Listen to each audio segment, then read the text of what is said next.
So recently I covered 4 Halloween films here on the channel. The original film from 1978, as well as the newer films Halloween 2018, Halloween Kills, and Halloween Ends, the new definitive ending to the Laurie Strode and Michael Myers saga. But I figured, why not go back and cover the original definitive ending of the Laurie Strode and Michael Myers saga?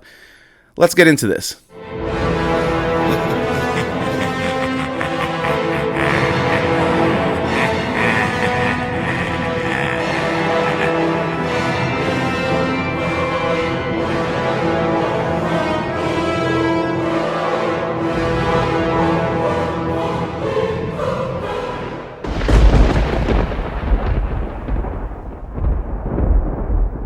What's going on, everybody? Welcome back to another video, and in today's video we're going to be talking about Halloween 2, the first one.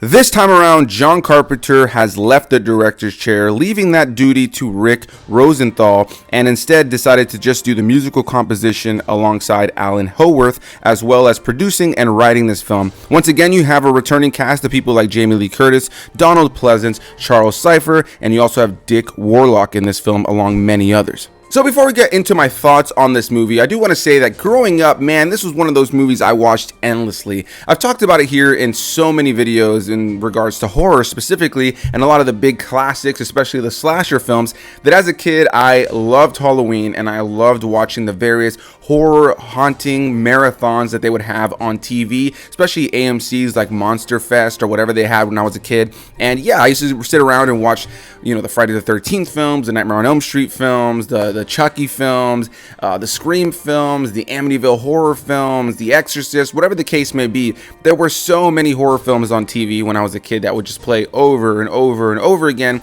and especially those that were yearly traditions that were always found on TV as the years went on. And without a doubt, one of the most notable ones with that would have to be anything regarding Michael Myers, specifically the original 2 films, Halloween and Halloween 2. Now, I did see a lot of the sequels on TV as well, which were also just as popular. But yeah, I remember seeing Halloween and Halloween 2, the original ones from 78 and this one from 81, on so many channels over and over and over again, not only in the Halloween season, but specifically around October, September, and just overall that area of time every year. And so I have a lot of nostalgia in my heart for these films. I have a lot of nostalgia for this film, but what I will say is it's probably easily been about 15 years or so since I've seen this movie. I graduated from high school in 2011, and I can't think of a time that I've seen this movie since. I may have seen it in passing on TV at some point, but once streaming started becoming a thing, I never really sat around cable anymore and started watching things on cable as much. So outside of maybe visiting, my grandma or my grandpa at a certain point, or maybe,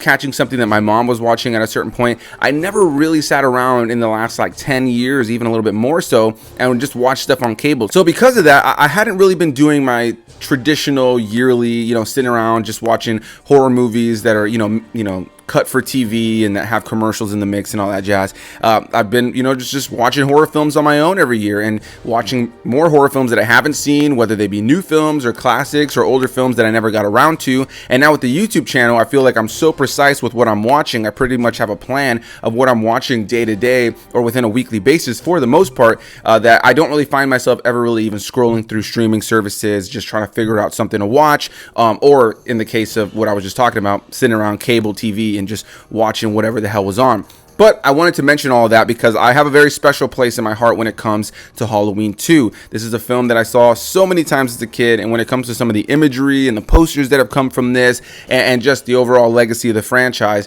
growing up I had a very, very positive outlook on this franchise and on this movie. Now, I still do. I love Michael Myers. I love the Halloween franchise, even though there are installments in this franchise that are not phenomenal. But even the worst ones in the franchise for me are still something I'll end up watching, right? There are so many generic horror films that come out year to year, even with something like Halloween Ends that recently came out that I wasn't a huge fan of. Honestly, I know that I'll watch that movie again in the future more than once because I like revisiting these franchises that I grew up with, even the installments that maybe are a little bit newer and that don't have the same nostalgia to them. And so with all that said, Halloween 2 does have a special place in my heart and I enjoy it out of a nostalgia level. Beyond that though, upon rewatch, I didn't really love the movie anymore. There are parts about this film that I think are great, but honestly, I think it's a huge step down in comparison to the first one that John Carpenter directed. Now, the first one, you know, is dated in a lot of ways. I did a review for that recently, and I had a lot of positive to say about it, but it is dated in a lot of ways. It's not the greatest film, but it's definitely an iconic film of its time, and for like pretty much being the original, you know, iconic slasher, it pretty much makes sense that, you know, that movie would end up having the legacy that it does. You know, I think that there's definitely elements about it that are dated and that people have a bit of a jaded, you know, kind of rose-colored glasses kind of look towards when it comes to that movie. But yeah, overall, revisiting this movie, I found it to be lackluster. In terms of the kills, they're just okay. There's not very many kills in this movie that stand out big time. There are a couple of kills that are pretty cool, but very, very minimal. The best death in this movie is definitely the dude that they mistake for Michael Myers, who's wearing a similar Michael Myers mask but with like blonde hair, and they end up just running the dude down, and he ends up getting just smashed into a truck and explodes. It's the funniest thing in the world the way it happens. But yeah, it's probably the best death in the movie, which is not even caused by Michael Myers himself. But beyond that, the base premise here is you have, you know, Laurie Strode, who is now in the hospital after the events of the original Halloween film, and that's where she spends the majority of the runtime, which, yeah, you know, I forgot that she spends so much of the time specifically just doing nothing, just lying around. Her character isn't really even the main character here. Donald Pleasence as Loomis, without a doubt, is the main character, I would say, of both Halloween and Halloween 2. More so here, because Laurie Strode really does nothing. She's just kind of sitting around and talking to this guy who works at the hospital, who's flirting with her throughout the course of the film. And then Michael Myers shows up at the hospital and gets killed, and this was supposed to be the definitive ending of the Michael Myers story, which is why when you go into the next film, Halloween 3, Season of the Witch, it's a completely different story, not even focusing on Michael Myers at all, which was the intention. They wanted to make every film after that kind of an anthology film that was themed around Halloween, you know, and there is a little reference to Michael Myers in Halloween 3 Season of the Witch, but it's supposed to be its own movie, and then there was a lot of fan backlash, so they ended up reverting that, and you know, then we got Halloween 4 and brought Michael Myers back. So yeah, for anybody who didn't know that, this was supposed to be the definitive ending to the franchise, with Dr. Loomis killing himself at the end, blowing up that hospital room and burning Michael Myers to a crisp. And so that was supposed to be the ending of the franchise, and yeah, or at least the Michael Myers part of it. And overall, you know, revisiting it, I didn't love it. I found it to be really slow and dull at times. There is a cheesy kind of nostalgic element there for me. I did enjoy seeing some of the kills, like I mentioned, and there are some iconic moments of imagery around Michael Myers that will always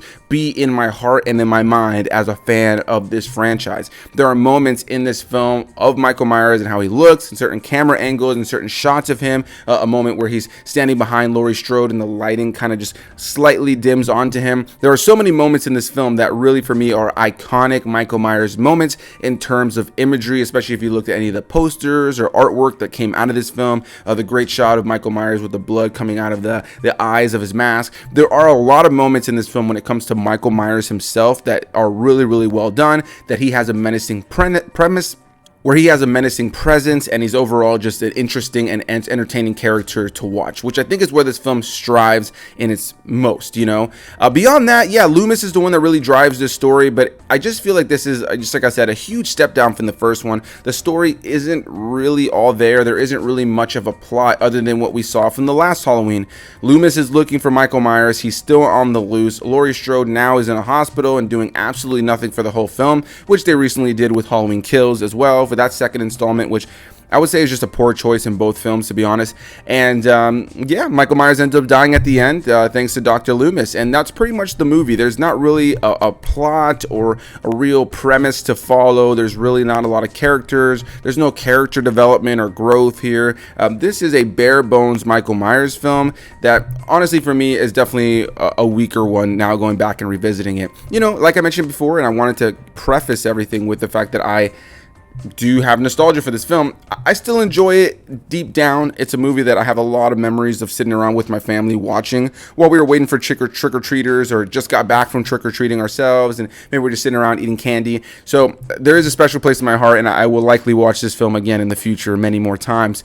But yeah, you know, going back and revisiting it, there wasn't really much to latch on to narratively. I found that the kills were even lesser than the kills of the last film, you know, even though it's a sequel. There weren't really things to really note about this film in terms of performance or narrative. And so ultimately, sitting here talking about it, I'm trying to even think of what else I could say.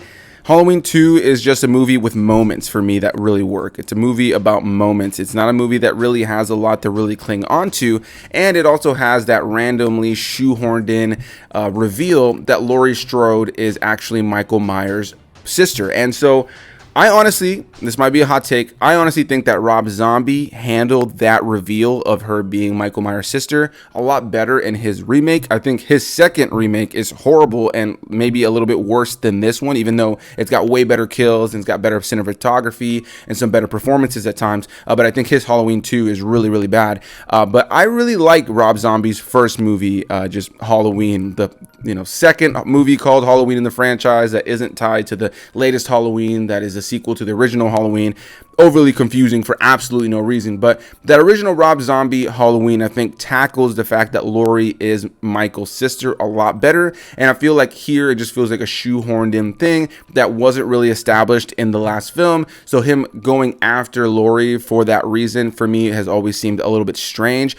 But yeah, going back and rewatching this film, I didn't think it was amazing, but I think that there is still some nostalgic energy there, and I can see why many people love it. There are iconic Michael Myers moments, but narratively and character-wise, yeah, I just was not all that engaged going back and revisiting it, and I think it's definitely taken a couple of notches down in my overall experience with the Halloween franchise. So a big thanks to you guys for watching. Definitely want to hear what you guys have to say. Please leave a comment down below. Do you like this movie? Do you not like this movie? How do you feel about the review of Laurie Strode being Michael Myers' sister in this film specifically? How do you feel about the film overall? How do you feel about the kills? Do you think they're lesser than the first film like I do? Or do you think that the kills here are pretty solid? Definitely a lot I want to talk to you guys about, so definitely leave a comment down below so we can get into that discussion, and I'll see you guys in the next one.